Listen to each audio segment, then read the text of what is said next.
fisk.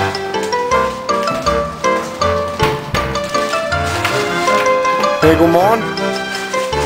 Godmorgen, Anders Schultz. Nu har vi dig her i underhylde, Anders.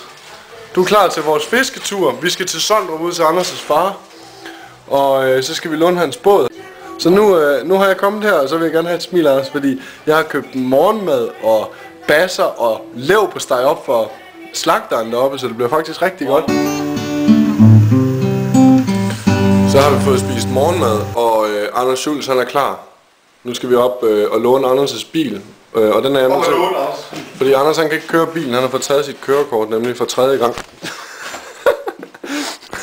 Og nu går vi op til Hanne og Thor. Klar. Og det er 20 håndfisk. Jeg har fanget 3 sidste gang, Anders han fanger stadigvæk noget i dag.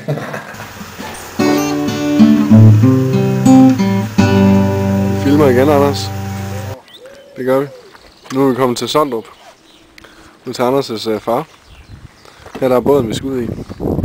Super nice. Anders, hvad har vi gang i nu her? Jeg er ved at række min klasse 3 stang til en helt lille stang, så der får flex på klingen. Ja. Men det er bare en udfordring. hvad er det, du siger, der er galt med den? Den kan knække. Den kan knække, hvis man fanger en stor fisk. Ja. Og ellers er der ikke nogen problemer med den. Nej, nu er jeg en habil duefisker, så der sker sgu ingenting. Nej, okay. Er du med i det der fiskemagasin egentlig? Ja. Det er gå det. ind på www.fangster.dk og så slå op på Anders Schultz. Ja. Men det er jo put and take fisk, Anders. Det er ligesom om der Claus Klaphat. Det er der jo ikke noget værd, Nej, det. det er ikke kun. Prøv at se, der er også masser af havre derinde på. Anders, det ser faktisk rigtig godt ud, det gør. Når du står der og rækker til den. Ja, ja, sådan er det. Men vi skal have gang i noget silketråd, og jeg skal have rækket min spændstang til. Hvad farve tror jeg skal tage? Orange. Ja, hvad er det orange der? Orange, det er en god farve. Det kunne være en ganske fin ord. Præcis. Tilbage til båden. Nå, nu går vi så hen for at filme den elendige spindefisker. Spindesvin. Det er det her, der dur. Det er det, der fanger hornfisk. Det er en Derby fra 1963. Stadigvæk fuld funktionel. Er det på 63? Det er mærket der på 63. Det er mærket. Stangen den er på 63. Er den? Ja, det er den. Kan man høre fuglene synge på, eller hvad? Ja. Ja, det er så min fars hus. Motorcyklen, jeg skal låne hele sommeren, og få mit kørekort tilbage. Så er vi ved vejs ende ved Sondrup, hvor vi nu skal til at sætte vores lille fine 3,5 hestes motor i vandet. Sammen med vores lille båd og fiskegear, det er rækket til. Anders han fisker der ud af. Jeg skubber en lille smule, som I nok kan se, så har jeg lige hånden på båden her. Kom nu! Anders han er en så stor og stærk mand. Ja. Prøv lige at se den udsigt der. Er det ikke fantastisk?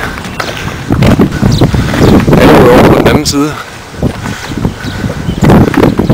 Som man kan se, vi snakkede om, at vi skulle ud på spidsen og fange lidt hornfisk. Vi må se, hvad det bliver til. Sommersæsonen er ved at være i toppen. Der er fart på Anders nu her. Der er fuld fart på ham. Badebroen er kommet op, så folk de kan begynde at bade nu her. Og de første både er lagt i vandet. Anders Reimers Schultz. Din far han bor herude.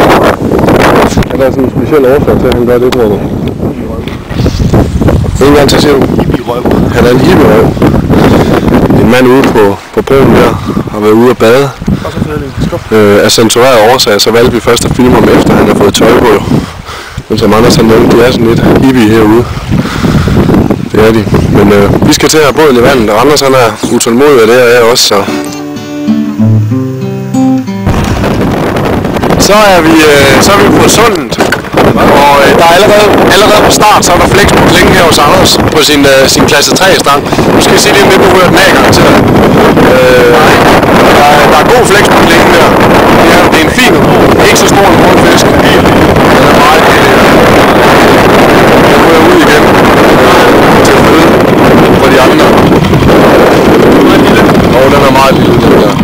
for lille, den der.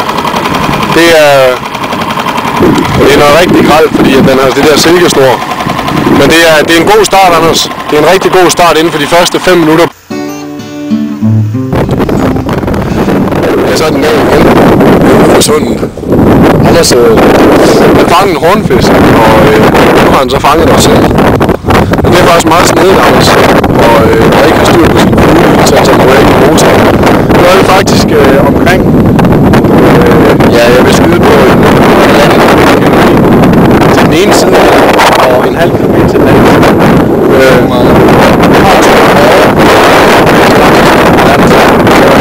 Så jeg vil håbe, at Anders Schultz, han har en rigtig god plan.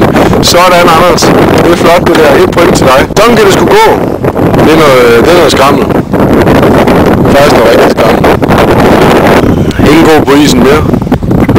Anders, han har klaret gevyderne. Endnu en gang. Trænsfisken er lige med. Nu er der gået en del timer efterhånden, og spanden den er som sagt ved at være fyldt godt op. Anders og jeg, vi skal have hornfisk i dag.